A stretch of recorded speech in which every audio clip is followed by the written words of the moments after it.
ഇങ്ങനെ ഫാത്തിമ ബീവിയോട് ഹബീബ് പറയാ സല്ലല്ലാഹു അലൈഹി വസല്ലം, ഫാത്തിമ അമല് ചെയ്ത ഫാത്തിമ എന്റെ വാപ്പ നബിയാണെന്ന് പറഞ്ഞ് നാളെ രക്ഷപ്പെടാൻ കഴിയൂലട്ടോ. അതെ, നരകത്തുനിന്ന് ബാക്കിയുള്ളവരെ കാക്കുന്ന് നരകത്തെ കാക്കും മലക്ക് പറഞ്ഞോവർ എന്ന് പറഞ്ഞിട്ട് മാലപ്പാട്ടിൽ നിങ്ങൾ പാടുന്നുണ്ട് അല്ലേ? ആരെ കുറിച്ചാണ് നിങ്ങൾ? ഒന്നെങ്കിൽ മൊയ്തീൻ ഷെയ്ഖ്, അല്ലെങ്കിൽ റിഫായി ഷെയ്ഖ്, ഇല്ലെങ്കിൽ നഫീസത്ത് മാല, അല്ലെങ്കിൽ ഇങ്ങനെയുള്ള കുറച്ച് മാലകൾ നിങ്ങൾക്ക് എവിടുന്ന് കിട്ടിയ നഫീസത്ത് മാല എന്ന് പറഞ്ഞിട്ട് നിങ്ങൾ മുനമ്പത്ത് ജാറുണ്ടാക്കിയ ആൾക്കാരാണ് നിങ്ങൾ. ആരാ എന്താന്ന് അറിയാതെ മരിച്ച ജഡ എടുത്തിട്ട് ഇങ്ങളാണ് ഇപ്പൊ പറഞ്ഞത് അള്ളാഹു റസൂൽ ഇങ്ങനെ പറഞ്ഞിട്ടുണ്ട്. ഇത് പറയാനുണ്ടൊരു കാരണം. എന്തായാലും നിങ്ങൾ കുറച്ചുകൂടിയാണ് പറയുന്നുണ്ട്. നിങ്ങൾ പറയാണ്ടായ കാരണം നമുക്കാണ് വിശദീകരിക്കാം. നബി ആരോട് പറയാ? ഹബീബിന്റെ കരളിന്റെ കഷ്ണത്തോട്. വെറുതെ ഒരു ജാടക്ക് ഇങ്ങനെ പറഞ്ഞിട്ടൊന്നും കാര്യമില്ല. അതൊരു വിശ്വാസം വേണം. ഉദവി വിശ്വാസം ഇല്ലാതെ ആളുകളുടെ ഇടയിൽ ഒരു സ്ഥാനമാനത്തിന് വേണ്ടി രണ്ട് മലയാളം ശുദ്ധ മലയാളം തട്ടി അപ്പുറത്ത് രണ്ട് ഇംഗ്ലീഷും തട്ടിയിട്ട് കാര്യമില്ല. ഉള്ളിലൊരു വിശ്വാസം വേണം. 21ാം നൂറ്റാണ്ടിലൊക്കെ ജീവിക്കുന്ന നമ്മൾ അത് അഹ്ലു ബൈത്തിൽപ്പെട്ട ആളുകളാണെങ്കിൽ തന്നെയും ഞാൻ ഹബീബിന്റെ പരമ്പരയിലാണ്, എന്റെ കാര്യം രക്ഷപ്പെടുമെന്ന് ഉറപ്പാണ്. പറയാൻ പാടില്ല. ഇത് കണ്ടിട്ട് ഇനി ആരും സിംസാറിലേക്ക് മുജാഹിദായി അല്ലെങ്കിൽ തല തിരിഞ്ഞു എന്ന് പറയാൻ നിൽക്കണ്ട. സമസ്തക്കാരും ബേജാറാകണ്ട. കാരണം ഇത് അസൂയിന്ന് വരുന്ന ചെറിയൊരു കുശുംബ. അതിന്റെ കാരണം ഞാൻ പറഞ്ഞുതരാം. ബാക്കി കൂടി പറയട്ടെ. രക്ഷപ്പെടണം, പെടട്ടെ, അള്ളാഹു നമ്മളൊക്കെ രക്ഷപ്പെടുത്തി തരട്ടെ എന്നല്ലാതെ ഞാൻ സ്വർഗത്ത് ഉറപ്പാണ്, എന്റെ കൂടെ പോരി ഞാൻ കൊണ്ടുപോകാം, ഇതൊന്നും ഒരാൾക്കും പറയാൻ പാടില്ല. അള്ളാഹുവിന്റെ റസൂലിനെ കൊണ്ട് കഴിയില്ലാന്ന് സംസാറിലേക്ക് ഉദവി സംഭവിച്ചു. പക്ഷേ നിങ്ങള് ഖുർആനിനെ പോലെ കാണുന്ന മുഹിയുദ്ദീൻ മാലയിൽ നിങ്ങൾ പറയുന്നുണ്ട് എന്ത്? എന്റെ മുരീദുകൾ നല്ലവരല്ലെങ്കിൽ എപ്പോഴും നല്ലവൻ ഞാനെന്ന് ചൊന്നവർ യാതാൽ ഒരിക്കലും അല്ലാട് തേടുകിൽ എന്നെ കൊണ്ട് അല്ലാട് തേടുവിൻ എന്നോവർ. അപ്പൊ ഇതിന് പറയുന്നത് എന്താണ്? മൂപ്പരിനെ കൂട്ടിയിട്ട് അള്ളഹാനോട് ചോദിച്ചോളി എന്നാ പറയണത്. അപ്പോ ആ വരിയും ഈ പറഞ്ഞ അള്ളാന്റെ റസൂലിന്റെ വരിയും തമ്മിൽ എന്തെങ്കിലും ബന്ധമുണ്ടോ? അങ്ങനെ ബന്ധമില്ലെങ്കിൽ നിങ്ങളൊക്കെ മുസ്ലിങ്ങളാവോ, ഇസ്ലാമിനുള്ളിലാവോ, പുറത്താവോ? ശരീഅത്ത് പഠിക്കണം, എന്നിട്ട് ത്വരീഖത്തൊക്കെ ഉള്ളൂ. ശരീഅത്ത് പഠിക്കാതെ ഹഖീഖത്തും ത്വരീഖത്തും ഇല്ല. ശരീഅത്ത് വേണം, അതാണ് അതിന്റെ മദാർ. ഈ ശരീഅത്ത് പഠിക്കാതെ എന്തൊക്കെ ആരൊക്കെയോ വിളിച്ചു പറയുന്നു, അതൊക്കെ കേട്ടിരുന്നിട്ട് പിന്നെ അങ്ങോട്ട് ഹാലളകാണ്. നിങ്ങൾ അവിടെ ഇവിടെയും പോയി കണ്ട് രണ്ടക്ഷരം ഇംഗ്ലീഷ് പഠിച്ചുകൊണ്ടെന്ന് വിചാരിച്ചിട്ട് നിങ്ങളെ സമുദായത്തെ മൊത്തത്തിൽ അടച്ചാക്ഷേപിക്കരുത്. കാരണം നിങ്ങളെ പണ്ഡിതന്മാര് തന്നെയാണ് ഈ തോന്നിയത് വിളിച്ചു പറഞ്ഞ് അണികളെ ഒന്നുമല്ലാത്ത മണ്ടന്മാരാക്കുന്നത്. എന്നിട്ട് ഇതൊക്കെ പാടെ കൂട്ടിക്കെട്ടി ഒക്കെപ്പാടെ കൂടി ഓലും കൂടിയാണ് ഹാലടക്കുമ്പോ നിങ്ങള് നിങ്ങളെക്കാൾ പരിശുദ്ധമാക്കപ്പെട്ട ആളുകളായിട്ട് നിങ്ങളെ ജനങ്ങള്, നിങ്ങളെ കുഞ്ഞാടുകള് അവരെ ഇങ്ങോട്ട് തലയിൽ കയറ്റി വെക്കുമ്പോ അസൂയപ്പെട്ടിട്ട് കാര്യമില്ല. ശരീഅത്ത് എന്താണ്? ഫിഖ്ഹ് എന്താണ്? ഹദീസ് എന്താണ്? ഇതിനൊന്ന് പുല്ല് വില.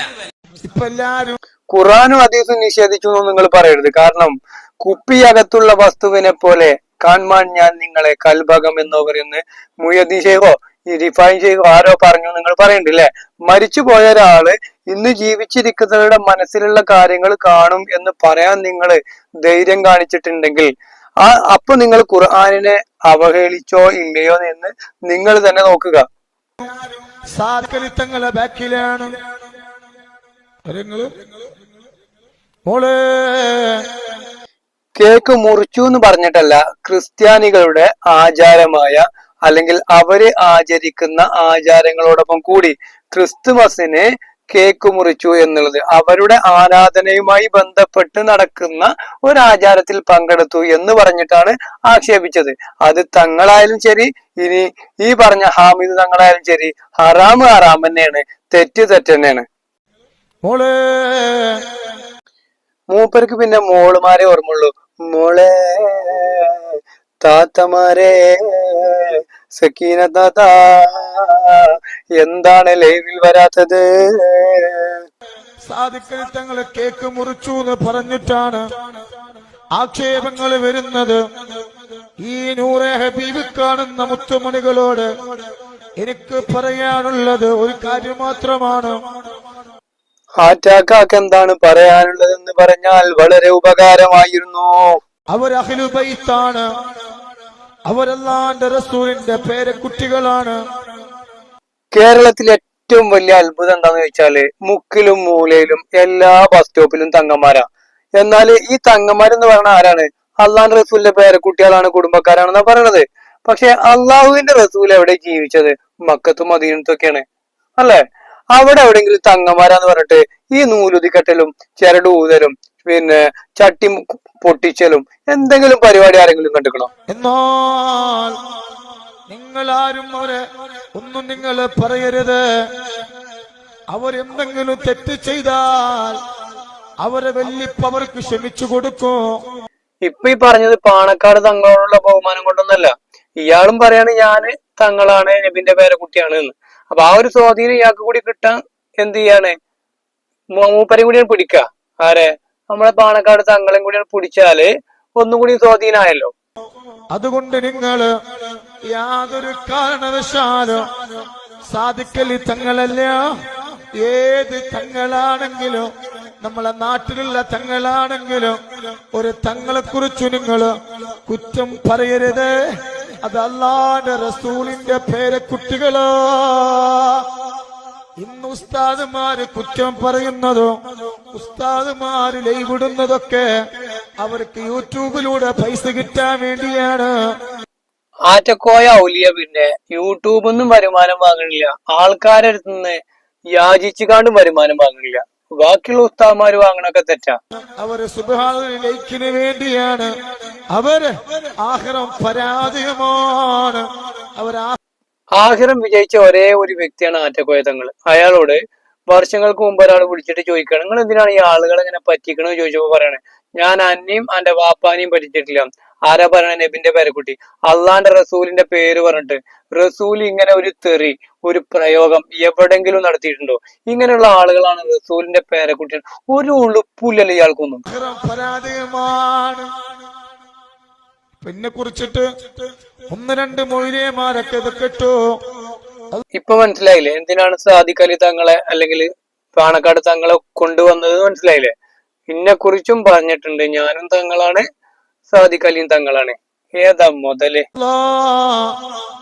നാളെ ഖാലിഖായ പടച്ചിറപ്പ്, നാളെ ഖാലിഖായ പടച്ചിറപ്പ് കൊടുക്കും. നമ്മളെ വല്യപ്പാനോട് നമ്മളെ സങ്കടങ്ങൾ പറയുന്നുണ്ട്. അതുകൊണ്ട് ഇൻഷാ അല്ലാഹ് അവർക്കൊന്നും ഞാൻ പൊരുത്തപ്പെട്ടു കൊടുക്കൂല. ഈ കോലം പോയാല് ഹാമിദ് കാക്കാക്ക് പൊരുത്തം കൊടുക്കാന് ഒരു കസാലിട്ട് കുത്തിരിക്കേണ്ടി വരും. ആ കോലം ചെറ്റതരം കാട്ടാണ്. പിന്നെ ആൾക്കാർ പറയാതിരിക്കും ഹാമിദ് കാക്ക. ആരൊക്കെ എന്നെ വേട്ടയാടിയോ, എന്നെ കുറിച്ച് എഴുതിയോ, അവർക്ക് ഞാൻ പൊരുത്തപ്പെട്ടു കൊടുക്കൂല. ഇസ്ലാമിൽ ഇല്ലാത്ത കാര്യങ്ങൾ ഇസ്ലാമിലുണ്ട് എന്ന് പറഞ്ഞ് പണം പിരിച്ച് കോടീശ്വരനായ നിങ്ങൾക്ക് ബാക്കിയുള്ളവർക്ക് നിങ്ങൾക്ക് പൊരുത്തപ്പെട്ടു കൊടുക്കാനാവൂല. എന്നിട്ട് നിങ്ങൾ ഇസ്ലാമിന്റെ വക്താവുക, ഇസ്ലാമിനെ പറയിപ്പിച്ച് എത്രത്തോളം താറടിച്ച് കാണിക്കാൻ പറ്റുമോ അത്രത്തോളം താറടിച്ച നിങ്ങൾക്ക് ബാക്കിയുള്ളവർക്ക് പൊരുത്തപ്പെട്ടു കൊടുക്കാൻ പറ്റൂല. നിങ്ങൾക്ക് അള്ളാഹു പുറത്തു തരുമോ? പിന്നല്ല നിങ്ങൾ ബാക്കിയുള്ളവർക്ക് പുറത്തെടുക്കല്. നിങ്ങളിവിടെ കസാലിട്ട് കുത്തിരുന്നോളി എല്ലാവർക്കും പൊരുത്തെടുക്കാനേ. അപ്പൊ ഇൻഷാ അല്ലാഹ് നിങ്ങളാരും ഒരു അഹ്ലു ബൈത്തിന് കുറ്റം പറയാം. ഒരു കാര്യം കൂടെ പറയാം. നിങ്ങളെ നാട്ടില് തങ്ങന്മാരുണ്ടാവും അല്ലോ. ആ പാപങ്ങൾ ചിലപ്പോ കൂലിപ്പണിക്ക് പോണ ആൾക്കാരായിരിക്കും. നിവൃത്തികേട് കൊണ്ട് കൂലിപ്പണിക്ക്. ശരിയാണ്, തങ്ങളാണെന്ന് പറഞ്ഞിട്ട് ഇയാളെ പോലെ കാണിക്കാൻ കഴിയാത്ത കുറെ ആൾക്കാരുണ്ടാവും. നിവൃത്തികേടോട് ഒരു പണിക്ക് പോകേണ്ടി വരും. ഇയാൾ ആൾക്കാരെ പറ്റിച്ച് ജീവിക്കാണ്. നല്ല വെള്ളക്കുപ്പായം വെള്ളത്തുണിയൊക്കെ ഇട്ട് നല്ല തൊപ്പിയൊക്കെ ഇട്ട് നടക്കാണ്. കാരണം ഒരു പണിക്കും പോണ്ട, ഒരു കൂലിപ്പണിക്കും പോണ്ട, വെള്ളം ഓതുന്നു, ആൾക്കാരെ പറ്റിക്കണു, അതാണ് ഇതാണെന്ന് വേണോ പറയണു. അങ്ങനെ കപ്പാസിറ്റി. ഇയാളെ പോലെ മതത്തെ കച്ചവടവൽക്കരിക്കാൻ കഴിയാത്ത കുറെ ആളുകളുണ്ട് എന്നാണ് അയാൾ പറയണത്. അവര് നിങ്ങൾ എന്ത് ചെയ്യാൻ പറ്റില്ല, ബഹുമാനക്കേടൊന്നും കാണിക്കരുതേന്ന്. കൂലിപ്പണിക്ക് പോകുന്നവരായിരിക്കും.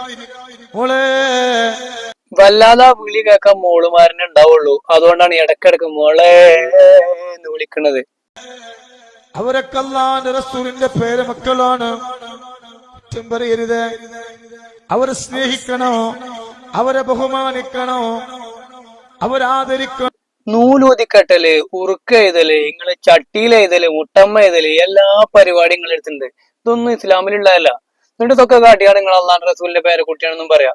എന്നിട്ട് നിങ്ങൾ ആളുകളോട് പറയാം ബഹുമാനിക്കണം, ഞങ്ങളെ ബഹുമാനിക്കണം, ഞങ്ങൾ തങ്ങൾ പാപ്പയാണെന്നും പറയാം. ഒരു നിലക്ക് നോക്കുമ്പോ നിങ്ങളെ പോലെ ഇസ്ലാമിനെ വികൃതമാക്കാൻ ഇവിടുത്തെ സംഘികൾ പോലും തുനിഞ്ഞിട്ടുണ്ടാവില്ല എന്നുള്ള